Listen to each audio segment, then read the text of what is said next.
Hello friends, my name is Harsh. Welcome to my YouTube channel. In the last session we have discussed about how to create forms inside React.js. हम लोगों ने एक user name password और एक login जो है button बनाया था और इसके लिए दोस्तों यूज़र नेम पासवर्ड और जो लॉगिन बटन था उसके लिए हम लोगों ने एक फॉर्म डॉट जेएस फाइल बनाया था और ये जो फॉर्म डॉट जेएस है इसको हम लोगों ने ऐप डॉट जेएस में कॉल किया था।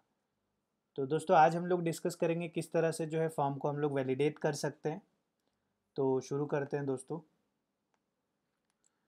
तो दोस्तों सबसे पहले जो एक मैं फ़ाइल बनाऊंगा रजिस्टर डॉट जेएस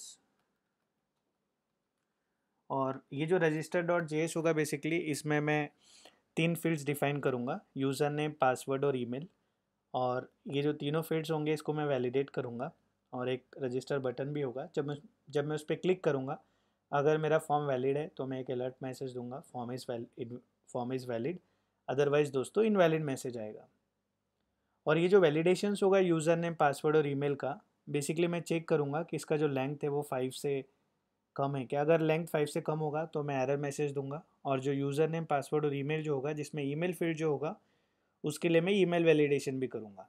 तो दोस्तों शुरू करते हैं। सबसे पहले जो होगा मैं इंपोर्ट करूँगा रिएक्ट को फ्रॉम रिएक्ट से। दोस्तों जो मेरा क्लास होगा उसका नाम मैं रजिस्टर बनाऊँगा जो कि एक्सटेंड्स करेगा रिएक्ट डॉट कंपोनेंट को।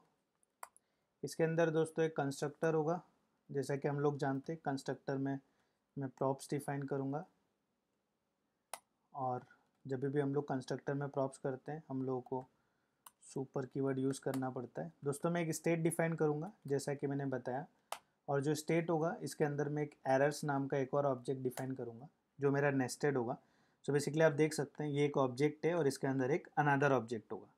इसके अंदर दोस्तों जैसा मैंने बताया मैं तीन फील्ड्स डिफाइन करूँगा, यूज़र नेम होगा, पासवर्ड होगा और तीसरा जो होगा वो ईमेल होगा। और तीनों को दोस्तों मैं इनिशियली ब्लैंक कर दूँगा। और जैसा कि हम लोग जानते हैं दोस्तों, अगर इसको मुझे ब्राउज़र पे रेंडर करना है तो जो रेंडर मेथड है उसका मैं यूज़ करूँगा और जो रेंडर होगा उसके अंदर बेसिकली मैं रिटर्न करूँगा और इसके अंदर जो है मैं HTML का फॉर्म बनाऊँगा। तो ये जो फॉर्म होगा इसमें पहला जो होगा दोस्तों, जैसा कि मैंने बताया, इनपुट टाइप जो होगा वो टेक्स्ट होगा और इसका जो प्लेस होल्डर होगा इसमें हम लोग देंगे इंटर योर यूज़र नेम। तो इसके प्लेस होल्डर में आएगा इंटर योर यूज़र नेम। और इसके अंदर दोस्तों जिसका नाम होगा वो हम लोग देंगे यूज़र नेम। और इसके अंदर एक ऑन चेंज भी हम लोग यूज़ करेंगे। फ़िलहाल के लिए मैं इसको ब्लैंक करता हूँ। अभी इसके अंदर मैं थोड़ी देर से कोड जो है वो ऐड करूँगा। तो ये पहला इनपुट होगा। वैसे ही जो दूसरा इनपुट होगा ये बेसिकली हमारा पासवर्ड होगा। यहाँ पर इंटर योर पासवर्ड आएगा और इसका जो नाम रहेगा दोस्तों वो पासवर्ड रहेगा। और सेम इसके जैसा एक और फील्ड रहेगा जिसका नाम रहेगा इनपुट टाइप ईमेल। कर सकते हैं बट फ़िलहाल के लिए दोस्तों मैं टेक्स्ट रहने देता हूँ, क्योंकि मैं अगर इनपुट टाइप ईमेल करूँगा तो HTML5 का वैलिडेशन चालू हो जाएगा और मुझे आपको ईमेल वैलिडेशन करके दिखाना है। इसके लिए मैं अभी टाइप टेक्स्ट ही रहने देता हूँ और यहाँ पे input type inter your email कर देता हूँ। और जो नेम रहेगा दोस्तों इसका मैं ईमेल कर देता हूँ। और यहाँ पर एक और मैं इनपुट टाइप, क्योंकि मैंने जैसे आपको बताया मैं रजिस्टर पे क्लिक करूँगा तो मैं सबमिट करूँगा, तो इनपुट टाइप जो है सबमिट रहेगा और इसका जो वैल्यू रहेगा वो रजिस्टर रहेगा। तो दोस्तों जब भी हम लोग फॉर्म यूज़ करते हैं और अगर आपको फॉर्म के अंदर ऑन सबमिट इवेंट यूज़ करना है तो आपको ये जो इनपुट टाइप सबमिट है वो यूज़ करना पड़ेगा, क्योंकि फॉर्म जब आप सबमिट पे क्लिक करते हैं तो आपका फॉर्म जो है वो सबमिट होता है। अभी मैं आगे जाके इसमें ऑन सबमिट भी यूज़ करूँगा। अभी के लिए मैं इसको अभी के लिए मैं इसको ब्लैंक छोड़ देता हूँ दोस्तों। और जैसे ही आप ब्राउज़र पे जाके देखेंगे तो दोस्तों अभी फ़िलहाल हम लोगों को पहले जो हमारा रजिस्टर डॉट जेएस है इसको हम लोगों को एक बार एक्सपोर्ट करना पड़ेगा। तो हम लोग एक्सपोर्ट डिफ़ॉल्ट और इसका नाम जो है वो करेंगे। और जैसा कि हम लोग जानते हैं दोस्तों, जब भी हम लोग बनाते हैं हम लोगों को इसको ऐप डॉट जेएस जो है, जो भी डिफ़ॉल्ट पेज है वहाँ पर कॉल करना पड़ेगा। तो मैंने इसको कॉल किया। जब आप ब्राउज़र पे जाएंगे, मैं पेज रिफ्रेश करता हूँ तो आप देख सकते हैं यहाँ पर यूज़र नेम, पासवर्ड और इंटर योर ईमेल, ये जो तीन फील्ड्स है और रजिस्टर बटन। दोस्तों अभी के लिए मैं CSS पे कंसंट्रेट नहीं कर रहा हूँ, क्योंकि हमारा जो मेन उद्देश्य है ये कि किस तरह से हम लोग रिएक्ट जेएस में वैलिडेशन कर सकते हैं वो है, इसीलिए अभी मैं CSS पे कंसंट्रेट नहीं कर रहा हूँ। अभी जस्ट मैंने 3 इनपुट फील्ड्स बनाया और एक रजिस्टर बटन भी बनाया। आप चाहें तो इसके अंदर CSS बूटस्ट्रैप वगैरह जो भी क्लासेस वगैरह यूज़ करके इसको अच्छे से मॉडिफाई कर सकते हैं। तो दोस्तों जैसा कि आप देख सकते हैं जो हमारा फॉर्म है वो बन चुका है, जहाँ पर यूज़र नेम, पासवर्ड और ईमेल ये 3 फील्ड्स हैं और साथ में एक रजिस्टर सबमिट बटन भी हम लोगों ने बनाया हुआ है। अब दोस्तों वैलिडेशन करने के लिए मैं एक फ़ंक्शन बनाऊंगा चेंज हैंडलर। तो यहाँ पर जो होगा, इसको भी ओपन कर देता हूँ। यहाँ पर मैं जो चेंज हैंडलर फंक्शन बनाऊंगा, ये बेसिकली दोस्तों मेरा एरो फंक्शन होगा। इसके अंदर एक इवेंट आएगा, इसको मैं बेसिकली ऑन क्लिक पे कॉल करने वाला हूँ। और ये जो मेरा फंक्शन होगा इसमें मैं एक वेरिएबल डिफाइन करूँगा नेम, और ये जो नेम होगा जो भी मेरे इवेंट का टारगेट डॉट नेम होगा वो होगा। वैसे ही दोस्तों एक वैल्यू डिफाइन करूँगा, ये जो होगा इवेंट डॉट टारगेट का जो वैल्यू होगा वो होगा। और दोस्तों एक मैं एरर्स डिफाइन करूँगा, ये जो एरर्स होगा बेसिकली मेरे स्टेट का एरर होगा। तो this dot state dot errors जो मैंने यहाँ पर डिफाइन करके रखा है वो तो मैं इसके अंदर ले लूँगा। इसके बाद दोस्तों मैं एक स्विच केस लगाऊंगा वैलिडेशन करने के लिए। तो मैंने यहाँ पे स्विच केस लगाया। दोस्तों मैं डायरेक्ट यहाँ से ले लेता हूँ ये स्विच केस। जो स्विच केस होगा दोस्तों ये बेसिकली मैं नेम पे करने वाला हूँ। तो जो भी नेम होगा यहाँ स्विच केस में नेम आ जाएगा, और जो वैल्यू होगा वो हमको मिलेगा। फॉर एग्जांपल यूज़र नेम, अगर वो यूज़र नेम के अंदर करेगा तो वैल्यू जो होगा वो यूज़र नेम होगा।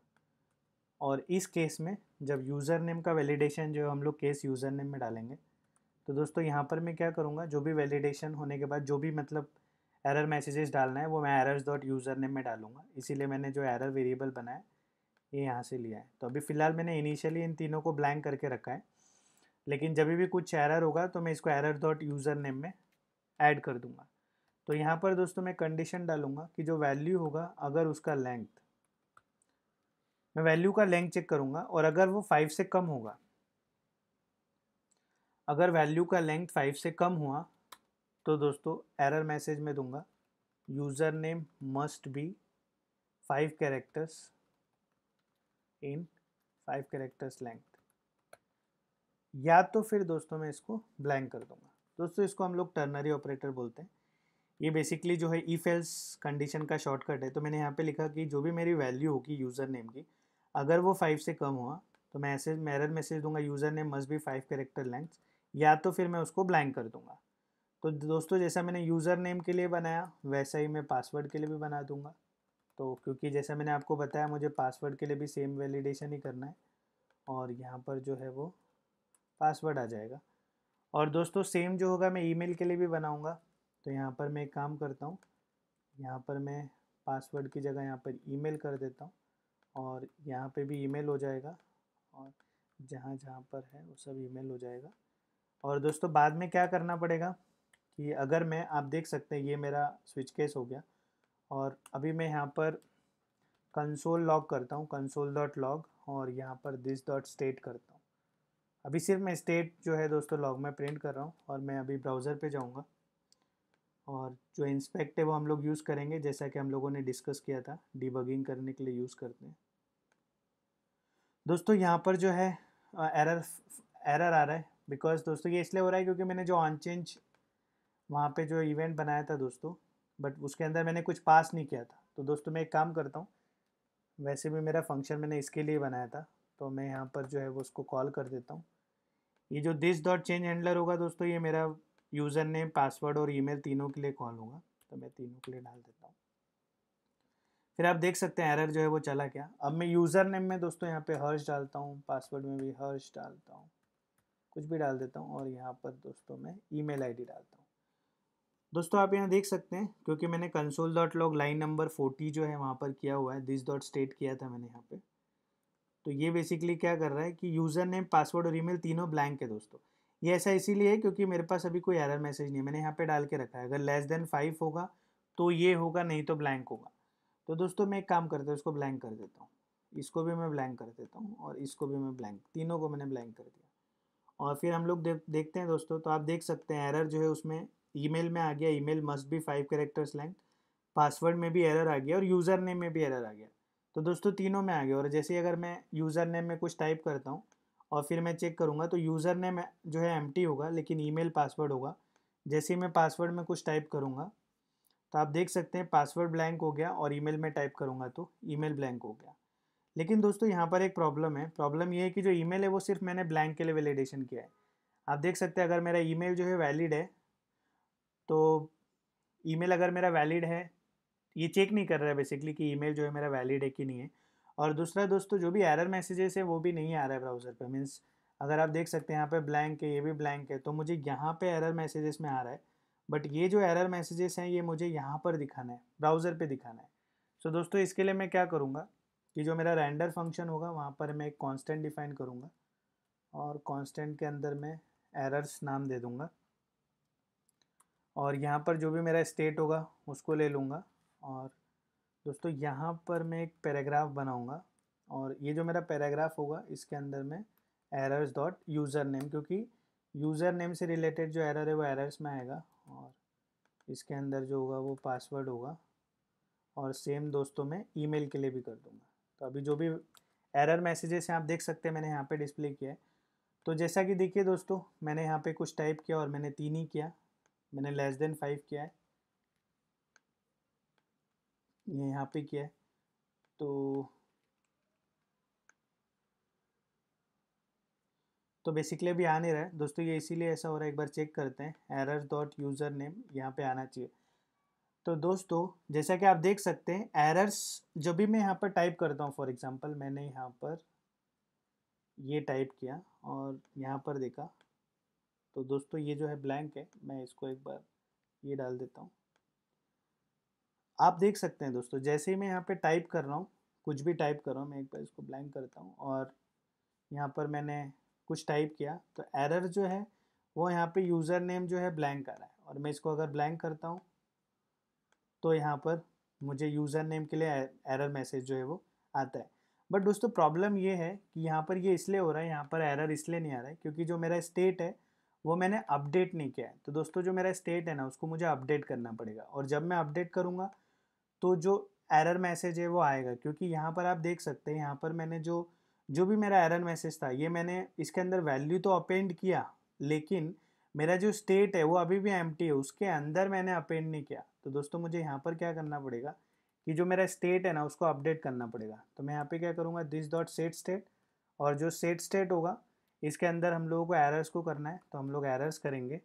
और एरर्स के अंदर जैसा कि दोस्तों मैंने लास्ट टाइम बताया था हम लोग स्क्वायर ब्रैकेट यूज़ करते हैं जब भी हमारे पास मल्टीपल इनपुट्स होते हैं।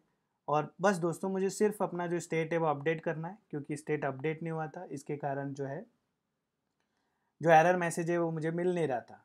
और यहाँ पर जो ब्लैंक ही था इसलिए मुझे कुछ एरर दिख नहीं रहा था वहाँ पे। तो जैसे ही दोस्तों मैं ये करूँगा आप देख सकते हैं यहाँ पर user name must be 5 characters in length, browser पे भी आ गया, वैसे ही यहाँ पर भी आ गया, पासवर्ड के लिए भी आ गया, ईमेल के लिए भी आ गया। बट दोस्तों जो ईमेल का वैलिडेशन है वो हम लोगों ने सिर्फ लेंथ के लिए किया हुआ है। सपोज दोस्तों आपको वैलिडेशन करना है कि जो ईमेल है वो प्रॉपर होना चाहिए, तो जो नॉर्मली जो ईमेल एड्रेस होता है उसके अंदर @ और डॉट जो होता है वो मैंडेटरी होता है अगर वो प्रॉपर है। फॉर एग्जांपल अगर आप मेरा ये ईमेल आईडी देखेंगे तो इसके अंदर @ भी है और डॉट भी है, और डॉट और @ के बीच में कम से कम 2 कैरेक्टर्स तो होते ही हैं मिनिमम, जो भी वैलिड ईमेल आईडी होता है। तो हम लोग क्या करेंगे दोस्तों, जो ईमेल वैलिडेशन होगा उसको करने के लिए हम लोग @ और डॉट उन दोनों को चेक करेंगे। तो इंडेक्स ऑफ हमारे पास मेथड है जो चेक करता है कि @ है क्या, अगर है तो उसकी पोजीशन बताता है। तो पहले मैं @ चेक करूँगा, इंडेक्स ऑफ आगे से चेक करता है, पहला वाला चेक करेगा, लास्ट इंडेक्स ऑफ भी आगे से ही करेगा बट लास्ट वाली वैल्यू चेक करता है। तो मैं क्या करूँगा, @ इंडेक्स ऑफ से चेक करूँगा वो है क्या, अगर है तो उसकी मुझे पोजीशन मिल जाएगी। और वैसे ही मैं लास्ट इंडेक्स ऑफ, क्योंकि डॉट मुझे लास्ट वाला देखना है जो मेरा स्ट्रिंग होगा, तो लास्ट इंडेक्स ऑफ से मैं डॉट चेक करूँगा। ये दोनों चेक करने के बाद अगर @ जो मेरा ए पॉज होगा वो लेस देन 1 होगा, इसका मतलब अगर वो -1 होगा इसका मतलब @ है ही नहीं। क्योंकि दोस्तों जब हम लोग इंडेक्स ऑफ मेथड यूज़ करते हैं और अगर वो नहीं मिलता है तो -1 रिटर्न करता है या तो उसकी पोजीशन बताता है। और जैसे मैंने बोला कि दोनों में एटलीस्ट लेस देन 1 कैरेक्टर तो एटलीस्ट होगा ही @ और डॉट के बीच में। ऐसा आपने कोई भी ईमेल आईडी नहीं देखा होगा, फॉर एग्जांपल हर्ष @.com, ऐसा ईमेल आईडी तो आपने देखा नहीं होगा। हमेशा कम से कम एक कैरेक्टर दोनों के बीच में रहेगा। तो उसके लिए मैं एक कंडीशन डाल दूंगा, dot pose minus A pose is less than 2। तो दोस्तों इसको मैं एक बार इम्प्लीमेंट करके दिखाता हूँ तो आपको समझ में आएगा। तो सबसे पहले मैं यहाँ पर क्या करूँगा, एक ए पॉज नाम का वेरिएबल बनाऊँगा। ये जो ए पॉज होगा बेसिकली जो भी मेरा वैल्यू होगा उसमें ये चेक करेगा इंडेक्स ऑफ मेथड, जैसे हमने बताया चेक करेगा @ को। तो ये @ को चेक करेगा। वैसे ही मैं एक और बनाऊँगा डॉट पोज, और ये क्या करेगा, जो लास्ट इंडेक्स ऑफ मेथड है वो यूज़ करूँगा मैं, और इसके अंदर बेसिकली मैं डॉट चेक करूँगा। और जैसा मैंने बताया मैं एक इफ़ कंडीशन दूंगा कि इफ़ ए पॉज जो होगा अगर लेस देन 1 है, या तो फिर dot pose minus a pause, अगर ये दोनों जो हैं इनका डिफरेंस जो है वो लेस देन 2 है, अगर ऐसा कंडीशन है तो जो मेरा एरर्स डॉट ईमेल होगा, मतलब मैं वापस से एरर डालूंगा और इस बार जो एरर मैसेज होगा please inter valid email ID. इस तरह से दोस्तों मैं एरर मैसेज दूंगा। तो आप देख सकते हैं पेज रिफ्रेश हो चुका है और यहाँ पर मैं डाल रहा हूँ एरर मैसेज नहीं आ रहा है। जैसे मैंने ये टाइप किया, देखिए please inter valid email ID, मैं हर्ष टाइप करता हूँ, सेम एरर है, @ डालता हूँ, अभी भी एरर है, FB डाला, डॉट डाला, देखो एरर चला गया। सो दोस्तों इस तरह से हम लोग ईमेल वैलिडेशन जो है वो, जैसे gmail.com डाला चला गया, और अगर मैं ये करूँगा तो आएगा। इस तरह से दोस्तों हम लोग जो वैलिडेशन है वो कर सकते हैं। तो यहाँ पर आप देख सकते हैं यूज़र नेम जो है उसके लिए वैलिडेट किया है कि मिनिमम लेंथ जो है वो 5 से अगर कम है तो एरर मैसेज आएगा। वैसे ही हम लोगों ने पासवर्ड के लिए भी किया है और जो ईमेल आईडी है उसके लिए भी किया है। अब दोस्तों एक लास्ट काम और करता हूँ कि जब हम लोग रजिस्टर पे क्लिक करते हैं, तो अभी फ़िलहाल मैं कुछ कर नहीं रहा हूँ, लेकिन रजिस्टर के क्लिक करने पे भी मुझे चेक करना है कि जो फॉर्म है मेरा वैलिड है या नहीं है। तो जैसा कि आप लोग जानते हैं कि जैसा आप लोगों ने देखा अभी कि जो मेरा एरर्स है, जो स्टेट का एरर्स है, उसके अंदर मैंने यूज़र नेम पासवर्ड ईमेल जो है उसको ज़ीरो किया है। अगर एरर नहीं है, उसका लेंथ ज़ीरो है, या तो फिर उसके अंदर एरर है, तो मैं क्या करूँगा, जो मेरा फॉर्म है उसके ऑन सबमिट पे मैं एक फंक्शन बनाऊँगा सबमिट हैंडलर में स्टेट के एरर्स को मैं चेक करूँगा। अगर उसका लेंथ ज़ीरो होता है इसका मतलब फॉर्म वैलिड होगा, अदरवाइज़ मैं अलर्ट में फॉर्म इज़ इनवैलिड मैसेज दे दूँगा। तो दोस्तों सबसे पहले मैं क्या करूँगा, जैसे मैंने बताया जो फॉर्म्स होगा यहाँ पर मैं एक ऑन सबमिट यूज़ करूँगा, और ये जो ये जो ऑन सबमिट होगा इसके अंदर बेसिकली मैं एक फ़ंक्शन बनाऊँगा। पहले मैं फ़ंक्शन बना लेता हूँ दोस्तों सबमिट हैंडलर, तो उसको मैं यहाँ पे बना लेता हूँ सबमिट हैंडलर। और ये जो मेरा सबमिट हैंडलर फंक्शन होगा दोस्तों, ये भी एक एरो फंक्शन होगा।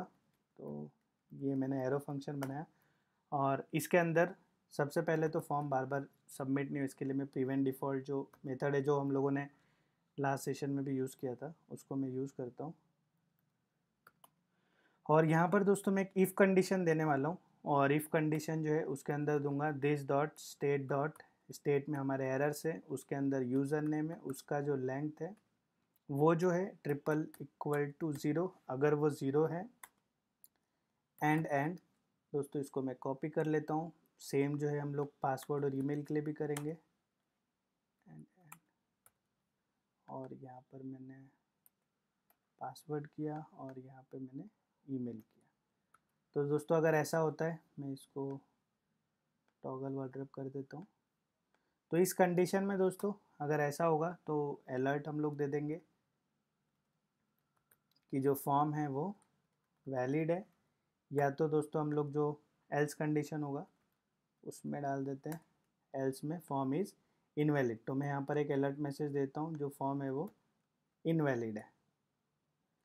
और दोस्तों ये जो सबमिट हैंडलर फंक्शन है ये मुझे कॉल करना पड़ेगा ऑन सबमिट पे, तो मैं यहाँ पे दिस डॉट इसको कॉल कर देता हूँ। और दोस्तों जैसे ही मैं ब्राउज़र पे जाऊँगा, आप देखिए इसको मैं वापस से रिफ़्रेश करता हूँ। यहाँ पर मैंने यूज़र नेम डाला हर्ष तिवारी, पासवर्ड डाला हर्ष, और ईमेल आईडी जो है वो डाला, और फिर मैंने रजिस्टर पे क्लिक किया। तो आप देख सकते हैं यहाँ पर जो मैसेज आ रहा है फॉर्म इज़ इनवैलिड। दोस्तों यहाँ पर जो फॉर्म है इनवैलिड आ रहा है जबकि फॉर्म वैलिड आना चाहिए। तो एक बार हम लोग चेक करते हैं ऐसा क्यों हो रहा है, फॉर्म इनवैलिड क्यों आ रहा है। तो जो सबमिट हैंडलर फंक्शन है उसमें देखते हैं। अच्छा दोस्तों, मैं यहाँ पर कंडीशन डालना भूल गया, मैंने कॉपी पेस्ट किया तो प्रॉपर हुआ नहीं। दोस्तों मैं यहाँ पर वापस से मैसेज डालता हूँ, तिवारी हर्ष, और ये मैं ईमेल आईडी डालता हूँ और रजिस्टर पे क्लिक किया। आप देख सकते हैं फॉर्म इज़ इनवैलिड आ रहा है, और मैं इसको ब्लैंक कर देता हूँ और रजिस्टर पे क्लिक करूँगा, फॉर्म इज़ इनवैलिड। और अगर मैंने एक काम किया, ये ईमेल आईडी को खाली कर दिया, फॉर्म इज़ इनवैलिड, और कुछ भी टाइप किया, again form is invalid because मेरा ईमेल आईडी जो है वो प्रॉपर नहीं है। तो इस तरह से दोस्तों आप लोगों ने देखा कि हम लोग जो है फॉर्म का वैलिडेशन कर सकते हैं रिएक्ट जेएस में। और मैंने जो स्टेट एरर से उसके अंदर पहले फिर जो है ब्लैंक डिफाइन किया, बाद में चेंज हैंडलर फंक्शन जो है उसमें स्विच केस में जो भी कंडीशन है उसमें errors dot user name, errors dot password, errors dot email, इसके अंदर मैंने जो भी अपने एरर्स थे वो ऐड किए। बाद में मेरा जो स्टेट है उसको अपडेट किया। ये चेंज हैंडलर फंक्शन जब भी मैं चेंज करूँगा तो कॉल होगा, इसलिए आपने देखा कि जब मैंने कंसोल डॉट लॉग किया था तो बार बार आ रहा था। और जो भी मेरा एरर मैसेजेस है वो यहाँ पर मैं डिस्प्ले कर रहा हूँ। आप लोग इसके अंदर चाहें तो दोस्तों इफ एल्स कंडीशंस और बहुत सारी मैनिपुलेशन जो है कर सकते हैं।